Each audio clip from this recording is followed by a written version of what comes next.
පාරට ගස් ඇවින් අර ආගාමික කට්ටිය ගියා. මොන මලන් ගම්වාසීන්ට තියෙන ප්‍රධානම ප්‍රශ්න තමයි භූමි තෙල් නැතිකම. ආධාර නිසි ලෙස ගමට එන්නේ නැහැ. ගොඩාක් තැන්වල වෙන්නේ මේ ආධාර පෙන්නලා නායවල් අනතුරු පෙන්නලා තියෙන මිනිස්සු තමයි මේ වගේ ප්‍රයෝජනයක් ගන්න. ඒ ගම්ම ඇතුළට එන්න ඕන මේ ආධාර. ඒකයි නැත්තම් ඇති වැඩක් නෑ. ආධාර දුන්න කියලා සතුටු වෙන්නේ ඒක නෙමෙයි වෙන්න ඕන. ඕන මිනිහන් ළඟට ඒක මිනිසුන්ට යන්න ඕනේ. දැන් මේ නැන්දලාට තියෙන ලොකුම ප්‍රශ්නයක් තමයි ලාම්බු තෙල් ප්‍රශ්න. අපි එළියට ඇවිල්ලා මොනවා කරන්නද කලුවරේ. මට නම් ලාම්බු තෙල් මේ වෙච්ච දා ඉඳන්ම නෑ. අපි දෙන්න විතරයි ඉන්නේ දුවයි මායි. මොනවා කරන්නද දැන්? කන්න බොන්න ප්‍රශ්න මොනවා හරි ඒවා තියෙනවා. ඉදුලිය තමයි. අනිත් ආධාර හරියට ගලාගෙන ඉන්නේ නැති ප්‍රශ්නේ තමයි තියෙන්නේ. ඕන තැනට නෙවෙයි යන්නේ. ඔව්. දැන් ඔයගොල්ලෝ ඇත්තටම විශේෂ කියලා දෙයක් හම්බුන්නේ නැහැ නේද? නෑ කිසිම දෙයක් නෑ. මේ රාලහාමි වුණත් දැන් ගමේ වසම හිටියට මොකද අපිට කිසිම සහයෝගයක් නෑ ඉතින්. කිසිම සහයෝගයක් නෑ. එයාත්. සුකිරාලහාමි ඉන්නේ. ඔව්. ඒක නම් වශයෙන් වැඩක් නෑ. ඒක අපි මේව කළා.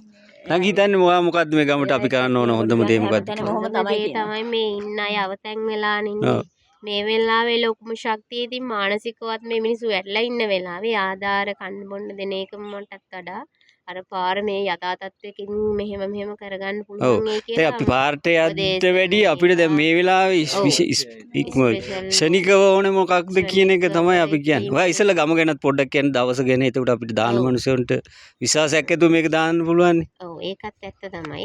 මේ ගම ඉතින් කිව්වොත් මීරිය බැද්ද. මෙතන අබහේන කොටස තමයි මේ නාය ගිහිල්ලා තියෙන්නේ. එතන අපි හිතුවට එකම තැනකින් නෙවෙයි පාර දෙතුන් පොලකින් කැඩලා හැම ගිහිල්ලා අපි මේ මීරිය බැද්ද කොටස තමයි කොටු වෙලා ඉන්නේ.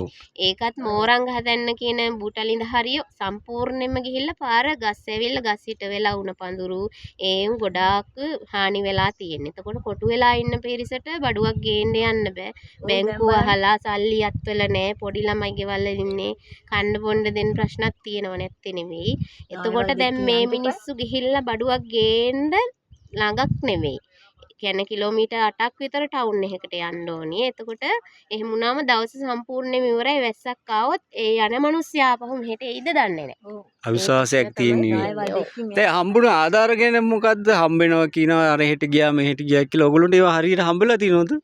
අපිට හාමුදුරු කෙනෙක් ගෙනලා බෝපත්තලාව කියලා කිව්වේ. ඒ හාමුදුරු ඇවිත් මෙහෙට ආධාර බෙදුවා. ඊට පස්සේ එජිපස් එක හරහා පොඩි බඩ ප්‍රමාණයක් ගෙනලා දුන්නා. ඒ කියන්නේ ප්‍රමාණවත් කියලා කියනවනේ මේ එනකොට යම් තරමක් සෑහීමකටපත් වෙන්න පුළුවන්නේ. නිසිදස බෙදුනේ එජිපස් එක හරහා ආමියක අය ඇවිල්ලා බෙදපු ටික තමයි. ඔව් දැන් හම්බ වෙන දේවල් ඔයා කියන්නේ මොකක් හරි මේ සැලස්මක් ඇතුව කවුරු හරි නිලධාරියෙක්ගේ මැදිහත් වෙලා සාධාරණ වෙද්දී බෙදිලා යන්න ඕනේ කියලානේ. බෙදිලා යන්න සාධාරණ එයා හරහා හැමෝටම එක විදිහට ගලාගෙන යන්න හදනවා. දැන් මේ පාරවල් හදන්න හුඟ කාලයක් අපි ඒ වෙනකොට අපි නිසි බලධාරීන්ට කවුරු හරි දන්න කෙනෙක් ඒවා හේතු ගන්නලා මොනවා හරි කරන්න අපි උත්සාහ කරමු නේද? ඔව්. මම මේ වීඩියෝ කාට හරි දාලා ෂෙයා කළා Facebook දාලා කවුරු හරි මේක බලන කෙනෙක් අපිට මොනවා හරි දෙයක් වුණොත් ඒක ලොකු උදව්වක් නේ. දැන් හැමදේම රජයෙන් බලාපොරොත්තු වෙන්නත් බෑ. දැන් මෙහි ආධාර එනවා කියලා තියෙනවා සෝෂල් මීඩියා වල ඇති තරම් කියලා. ඒ වුණාට මිනිස්සු අතට ඕන මිනිස්සු අතට මේ තියෙන පොඩි කටු පාර තියෙනවනේ. අඩිපාර. ඔව් එතන තමයි ප්‍රශ්නේ තියෙන්නේ. ශ්‍රමදානකින් තමයි හැදුවේ. ගමේ පිරිමි ළමයි ටික ගෙන්නලා අපි ගල් ටික ওই ටිකක් පෙරලලා මේ ගමේ මිනිස්සුන්ගේ ඒගොල්ලන්ට පුළුවන් දේ කරගෙන තියෙන දෙයක් තමයි මේක. නෙමෙයි තිබුණේ. දැන් ලෙඩෙක් හදිසියකට රෑ වෙලා අපිට ගෙනියන්න මේ ළඟ නෙවෙයි හොස්පිටල්. ඒ හින්දා කිලෝමීටර් 4ක් විතර අපි ඇතුලට යන්න ඕනේ හොස්පිටල් එකක් වගේ. එතකොට ડોක්ටර් හිටියේ නැත්නම් ආයෙ නිල්දන්න දක්වා පයින් ගෙනියන්න ඕනේ. දැන් වෛද්‍යතුමා ඇත්තට කලකම් අත්තේ ડોක්ටර් ආව මෙහෙට. ડોක්ටර් ගැන කියන්න ඕනේ යා මහන්සියලා හැම දෙයක්ම කරනවා. කෙනෙක් අපිට ඉන්නවා. ඒ අතින් අපි සතුටු වෙනවා. මොකද මේ නාය ගිහින් දවස් දෙකක් ඇතුළත ඉන්න ડોක්ටර් ඇවිල්ලා ගමටම ඇවිල්ලා බෙහෙත් ටික දීලා ගියා. එයාට පුළුවන් ඉදිරියට එයා ආධාර සපයන්නත් එයා තමයි මුලින්ම මුල්ුනේ. ආධාර මුලින්ම ආධාර ගෙනලා දුන්නේ අපේ කලගම් වත්තේ ස්ථානභාර වෛද්‍ය නිලධාරිතුමා තමයි මෙදිහත් උනේ. අපි මේක දාලා බලමු ෂෙයා කළ මොකක් හරි දෙයක් වුණොත් මිනිස්සු දකි පුළුවන් අය උදව් කරායි. දැන් ඇත්තටම දැන් කරන්න ඕන දේවල් මිසක් දැන් මේ පැත්ත නම් වතුර කියන දේවල් වැදගත් නෑ.